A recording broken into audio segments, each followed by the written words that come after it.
You know, he asks, now what? What's he going to do? And I think sometimes in our life of faith, we say we believe in God, but then that question hangs in the air, now what? I remember as a young adult, I came to America, and America is actually very different from England in lots of ways. But one of the ways that it is different, especially because I was in the South, is that so many people believed in God. In England, there are a lot of people who are kind of spiritual, but they don't necessarily believe in God. So everywhere I turned, I met people who said, yeah, I believe in God. But my question was like, now what? Because it never seemed to translate into a lifestyle. It didn't translate into decisions. Like their lives maybe looked no different from people who didn't believe in God. And so I thought, like, now what? Like, what do you do if you believe in God? Does that translate into a lifestyle that takes you somewhere, right? I think sometimes religions become hyper-focused on belief. Like, what do you believe? Do you have the right doctrine? But a life of faith is more than doctrine. It's more than theology. There are so many websites out there about theology. You can go on the internet and you can like just go everywhere and read so much until you're so bogged down that you don't know what to think anymore, right? Or maybe you change churches. You go like, the doctrine here isn't right, so you go like, and go to another church. But what is a life of faith about? It's less, yeah, doctrine matters. But it's more about lifestyle. It's more about what do I do with what I believe? And that's what I want to talk about today. Because sometimes you get sucked into the wrong thing. Sometimes people go, well, I believe so that I can be saved. Well, you can be saved, but that's not why you believe. And it's not why you come to church. Or you might say, well, I need comfort. And I hope that coming to church does give comfort. But it's not the reason you come to church, right? So, if it's just about our own salvation, it's not enough. And I want to share with you a beautiful quote that was given in a sermon by Reverend Moon. And he said that it has to be more than about your own salvation. He said, people who believe in religion for their own benefit stop believing when they receive blessings. Because if your belief is all about you can receive blessings, you receive the blessings and it's like, now what? And you no longer have a reason to believe. So he said, people who believe in religion for their own benefit stop believing when they receive blessings because the goal of their faith was to receive blessings. After enjoying their blessings for a time, they fall away from God. You should be different. The goal of your faith, if your faith in God, should be to bless the world because that is what God wants from you and actually needs from you. So if the goal of our faith is just our own salvation, after a while that gets old. We need to actually have a bigger vision.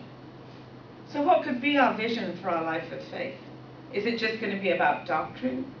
Or is it because we really want to understand God's experience? And then what does that mean? That's such a larger vision that can empower you, just like the man in the Third Day song. He was stuck in his life. He was so depressed because everything seemed so big and huge upon him. But he heard a song, whatever song that was.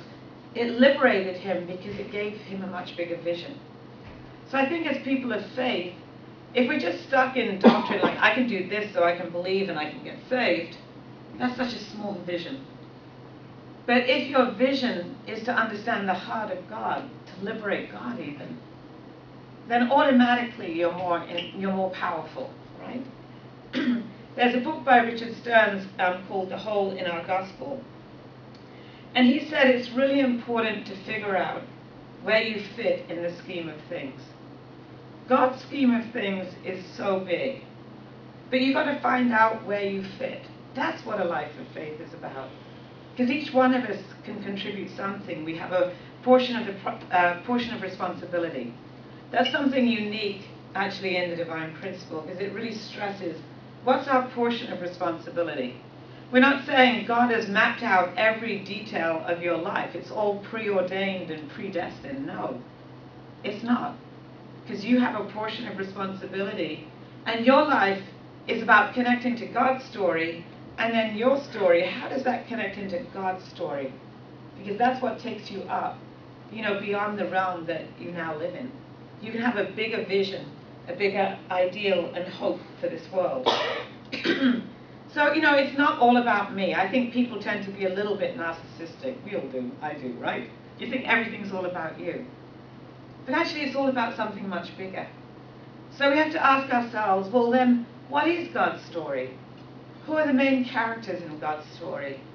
And how does his story interface with mine? And that's what I want to talk about a little bit today. God is never about dwindling down to a little set of rules. He has a much bigger plan. I want to read a little bit from the autobiography of Reverend Moon that he wrote before he passed.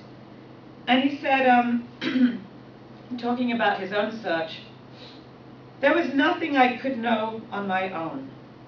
We get so sucked into thinking like we got to know all the answers.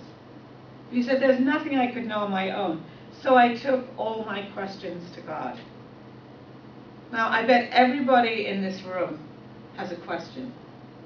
And if you don't, then today, please go and find a question, right? Because everyone has a question. You have a question. Maybe you pushed it down so far that it doesn't surface up to your mind right now. But everybody has a question. So what do you do when you have a question? You go to God. And Reverend Moon said at the very beginning, as an adolescent and a young man, he said that first question was, God, do you really exist? Because if your vision is unclear about that, you kind of vaguely believe, it automatically limits your power. So this first question, do you really exist, is a really important question. Not to believe, but to know, because your experience tells you that. And that was how I came to know that he did, in fact, exist. I asked, God, do you have any cherished desires? And this is how I came to know that he too had cherished desires. I asked him, God, do you need me? And this is how I discovered what use God had for me. That's a powerful question. This week, maybe ask yourselves, pray, reflect, and ask God, do you have any cherished desires? What are your desires? And then, do you need me? You might be shocked by the answer you get. But I'd be really interested to know that answer, because God has so much he wants to do on the face of this planet. And God has a place for you to do something important. So ask, God, do you need me?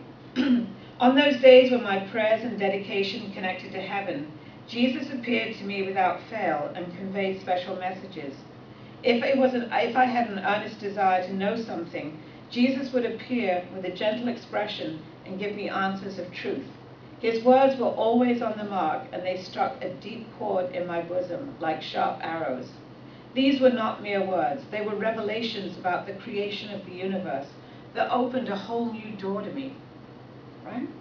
When Jesus spoke, it seemed like a soft breeze, but I took his words to heart and prayed with an earnestness strong enough to uproot a tree.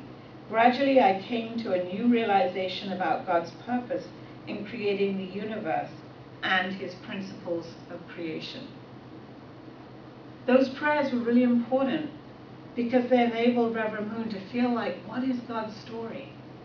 And how does my story, my life, connect with God's story? And it's important that we each pray that individually, because we cannot rely on someone else's truth. You have to know for yourself, what is God's story? And where does my story connect with God, right? And when you do that, all kinds of miracles unfold and incredible things happen. I want to ask you, do you know someone with a real sense of purpose? If you think about your life and the people that you know, who do you know that just has a very strong personal sense of purpose? I imagine that the person that you're thinking of accomplishes a lot, right? That's what happens when we have a sense of purpose. I want to introduce you to a friend of mine who has an incredible sense of purpose. And her name is Beverly Burnett. And she was featured in the Huffington Post magazine as the greatest person of the day. They feature someone. And they featured her and her story. And her story began many, many years ago. I've known her for a long time. And a lot of people call her Auntie Beverly. And what she's done is amazing. She felt called to the nation of Gambia, which is in Africa, and she felt called to help the people there. She said, I have, and it's, it was an interesting quote that they had on the article. It said, I have no ancestral connection or any kind of connection that I know of with Gambia, but I just really felt that I was at home when I was there. Why did she feel like she was at home? Because that's where her story intersected with God's story. God has so much to do in that nation. I don't know whether you know, but children can't go to school there for free. And once they reach, I think it's 3rd grade, they have to pay $100 a year to go to school. That $100 is completely out of possibility for them. There's no way, based on the economy, like living on $1 a day, could they ever raise $100 for their child and probably several children to go to school. But think about it, in America, what's $100? You might go out to eat and spend $100. I know we went to a great restaurant on Friday night. I think the bill was over $100. That's like a whole life at school for someone in Gambia. And Beverly was just struck by this. And so she started raising money for scholarships. She involved young people. She even took young people on service trips to Gambia so they could see another world. I think sometimes, in America we feel so entitled, like, why don't I have an Xbox? Why don't I have this? Why don't I have that? You forget. You have no perspective. And so her desire was not just to help the people of Gambia, but to help young people in America, to give them perspective on their life and the world they live in, so that they could discover their story and they could connect their story to God's story. She is an amazing woman. And actually, we worked together on and off for many years. And then sometimes people would think I was Beverly, or they would think Beverly was Heather. And they'd come up to me and they'd go like, oh, hi, Beverly. Well, I considered it the greatest compliment. I think it was the size of our noses that kind of confused people. But, she's an incredible lady. And this quote from a sermon by Reverend Moon made me think of her. Reverend Moon once said, let God lead your way, then you will feel the heart of God in front of you, leading you always. God will coach you. Continue to have such experiences, and a life-giving movement will arise from your labors. Actually, a life-giving movement has arisen from her labors because of an organization now in Gambia that really helps children. Also, she helped build a mosque in a community there that needed a mosque. She brought the resources from America and worked with the local people to actually build that building. Because she had such a clear vision and felt like God was in front of her, then a life-giving movement could arise from her. God was leading Beverly. She found her now what? That's exciting. When you find your now what, you're excited. And she was very excited. And she taught the people to live for the sake of others, right? And that's what happened when, in that song by Third Day, that young man found his now what. So building an unshakable faith starts with a vision. So people say, like, well, how can I build my faith? Maybe I need to, find more doctrine. That can help. But actually building your faith, unshakable faith, starts with discovering how your story intersects with God's story. Because then you're truly strong. You're not distracted by things that don't matter, like church politics or doctrinal differences between people, because you've found your now what, and you know God's story, and you know where your story fits in. Trying to discover this vision is an age-old quest. I happened to read from the book of Habakkuk this week. He's a prophet in the Old Testament. And like Job, he had a difficult life and he complained a lot. I think Job found a way out of that.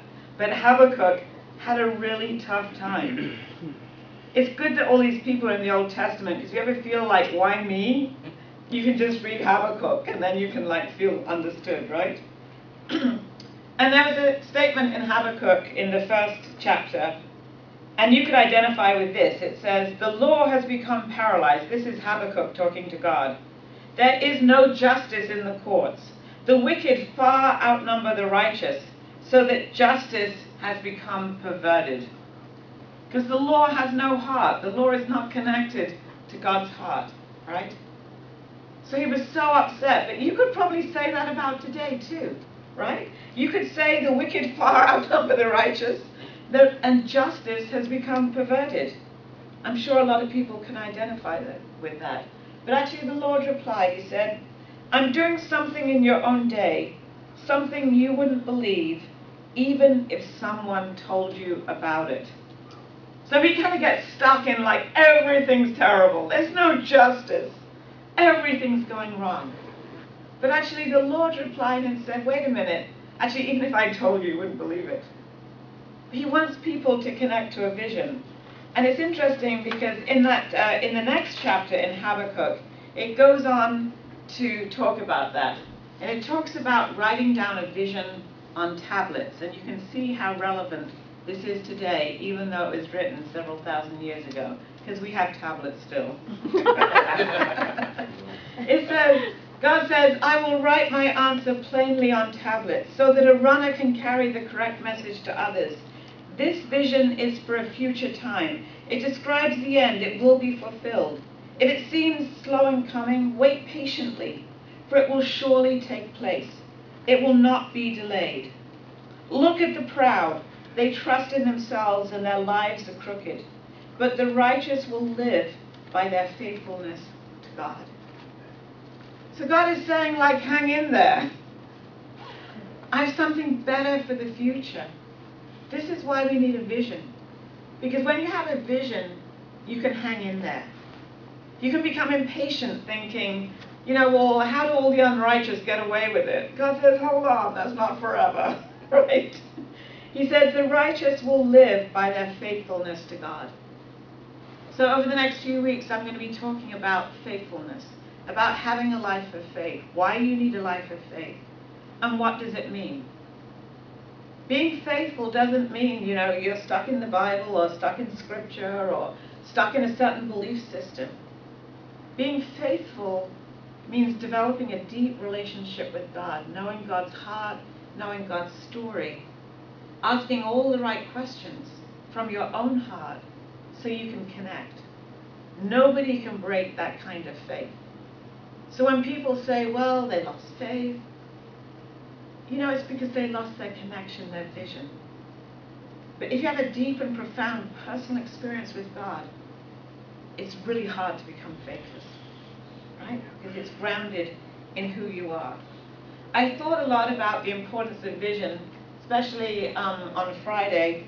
I was introduced to a man who's a concept artist.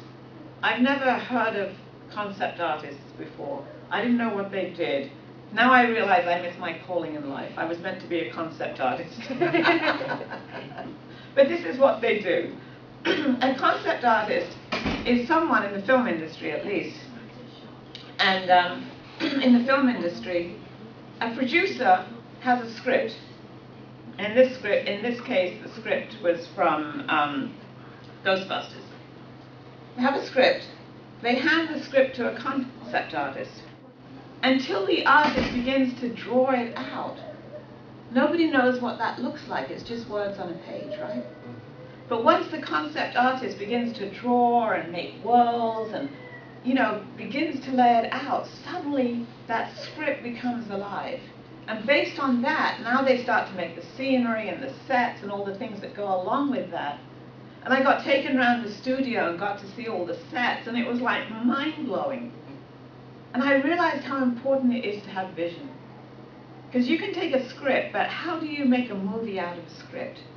It's going to take a concept artist, somebody who can lay out the vision and make it real.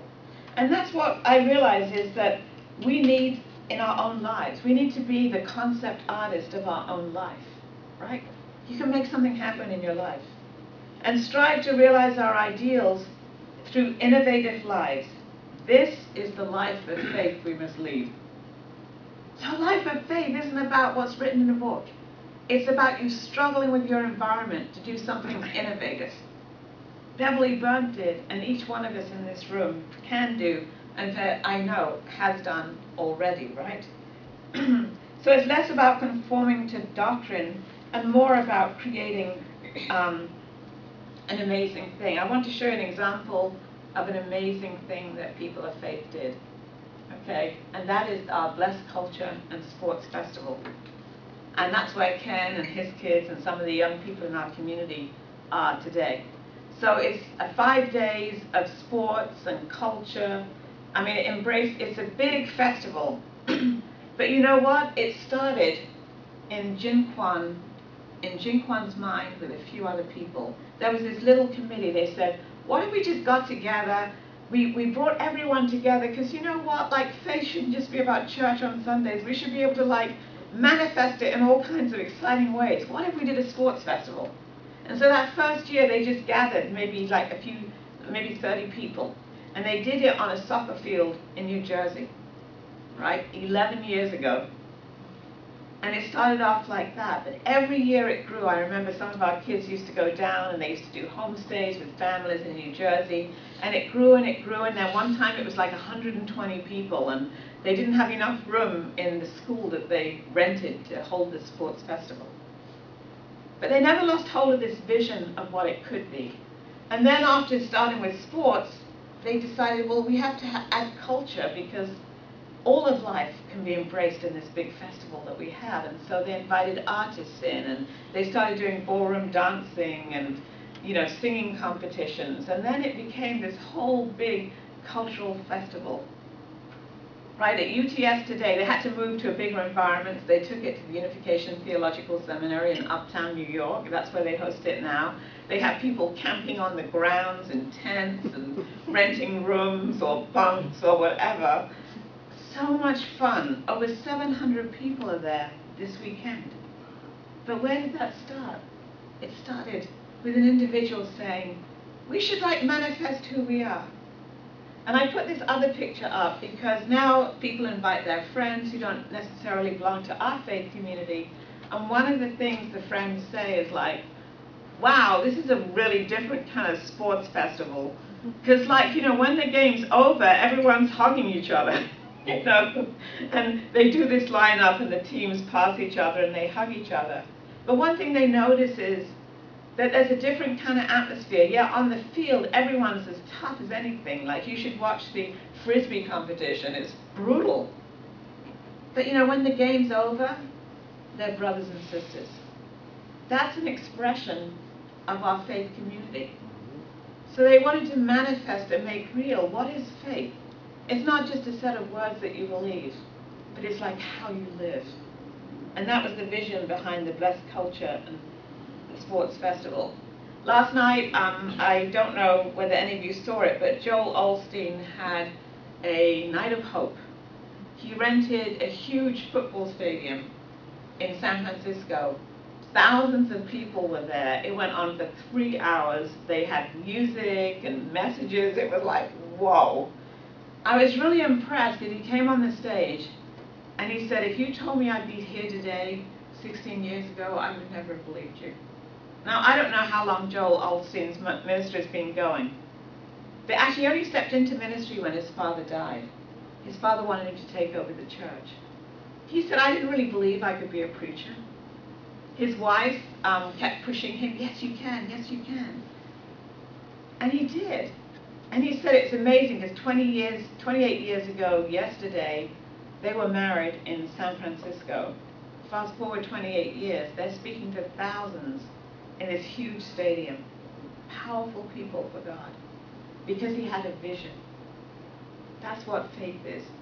Having a vision that connects to God's vision, God's story in our lives. So I want to ask, what could we do here at Faith Fusion? If we have a vision for Faith Fusion, it can also do incredible things. But it always starts with a vision. Someone mentioned to me the other day, wouldn't it be cool if we could take some of our holy songs and like rearrange them and make them fun and, you know, with a new beat and just kind of mix them up and make them relevant and exciting for this generation. And I thought about Chris, who comes to Faith Fusion sometimes. Couldn't we get him and his band and like make that happen? Wouldn't that be exciting? The sky's the limit. We can do anything if we can envision it. And so that is the measure of our faith. The measure of our faith is not in a book, but it's in our lives when we manifest God's hope and dreams. So I want to ask everybody this week to pray. Pray about what you can do. Pray about how you can contribute. Ask God what his story is and see what God says to you. And then ask, how can I fit into that story? How do I fit in? Because we're all part of God's story. Where does my life intersect with you, and what can I do? And then out of this room, amazing things will happen. Please join me in prayer.